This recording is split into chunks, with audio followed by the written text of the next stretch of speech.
maging matatag tayo para sa bata, para sa bagong Pilipinas.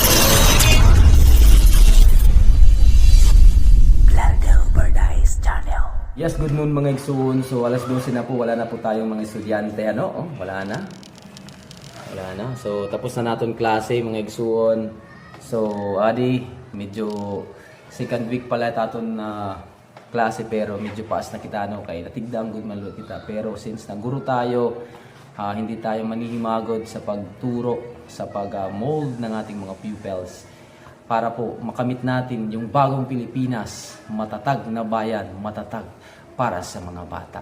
So ngayon po mga igsuon, so tayo po ay mag-play-play lang muna to relieve our stress, our kagulaan ng gihapon tatong pagtutdo. So i-play-play natin na medyo makuri po niya nga tukar kay medyo damo po notes as wala kita tatamdan. So kung may mga sayop-sayop man, kung wala po pag-intindi. So let's start. Tara!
Thank you very much.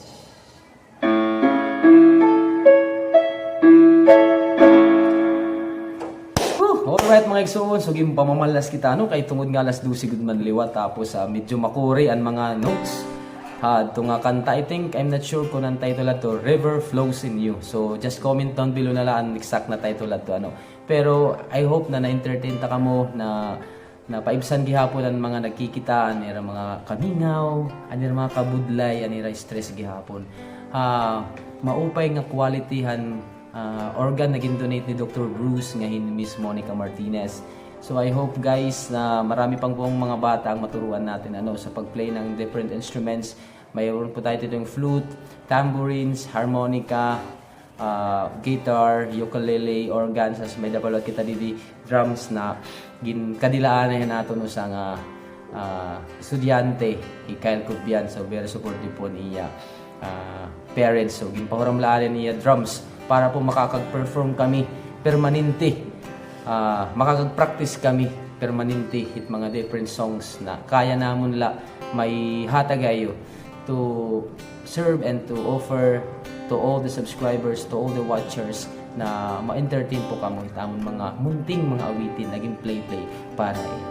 So to God be all the glory, mananatiling sa Diyos ang lahat ng karangalan at papurihan magpakailan-kailan paman. Salamat sa Diyos.